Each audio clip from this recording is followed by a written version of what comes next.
మేషరాశి.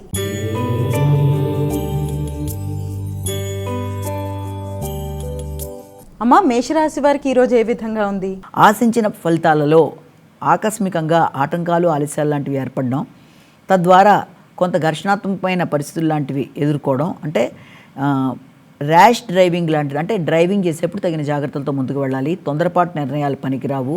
ఆకస్మిక ఆలోచనల వల్ల కొంత ఇబ్బందులు అనేవి ఎదుర్కొంటారు. కాబట్టి ఆరోగ్యపరమైన విషయాల్లో కావచ్చు, ఆలోచనలలో కావచ్చు, అధిక ఉద్వేగాలను నియంత్రించుకోవాలి.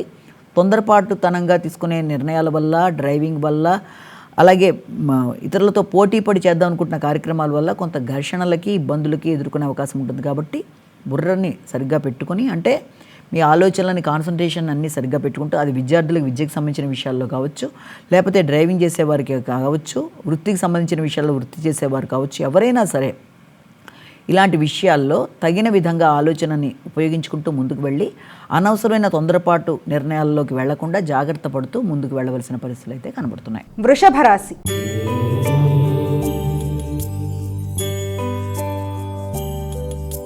అమ్మ, వృషభ రాశి వారికి ఎలా ఉంది ఈరోజు?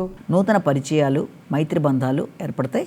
ముఖ్యంగా మీ యొక్క స్నేహ సంబంధాల విషయంలో మీకు ఆశించిన విషయాల్లో లాభదాయకంగా ఉండే అవకాశం ఉంది. వ్యక్తుల యొక్క సహకారం బాగుంటుంది. నూతన నిర్ణయాలు తీసుకుంటారు. ఆకస్మికమైన నిర్ణయాలు కొన్ని సందర్భాల్లో అది స్థిరాస్తులకు సంబంధించి కావచ్చు, లేకపోతే మీరు చేసే ప్రయాణాలకు సంబంధించిన విషయాలు కావచ్చు, గవర్నమెంట్ సంబంధమైన పనులు కావచ్చు, దేనికి సంబంధించిన విషయాలైనా వ్యక్తుల యొక్క సహకారంతో చక్కగా పనిని చేసుకోవడానికి చేసే నిర్ణయాలు, దూర ప్రదేశాల్లో వ్యాపార విస్తరణ కొరకు తీసుకునే నిర్ణయాలు మొదలైన వాటికి సంబంధించిన సమయంగా దీన్ని మనం చెప్పొచ్చు. మిథున రాశి.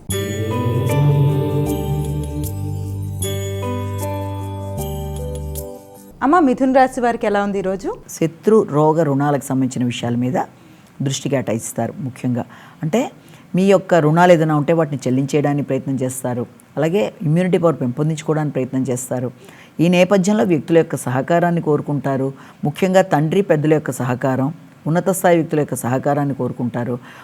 మొత్తం మీద శ్రమపడైనా సరే పూర్వపు రుణాలు తీర్చడం, అలాగే మీకు ఎవరన్నా రుణాలు ఇవ్వాల్సిన వారు ఉన్నా కూడా ఆ రుణం పూర్తిగా తీరి, మీకు అంటే కొంతవరకైనా తీరి మీకు కొంతవరకు ప్రశాంతత ఏర్పడడం మొదలైన వాటికి అవకాశం ఉన్న సమయంగా మనం దీన్ని భావించవచ్చు.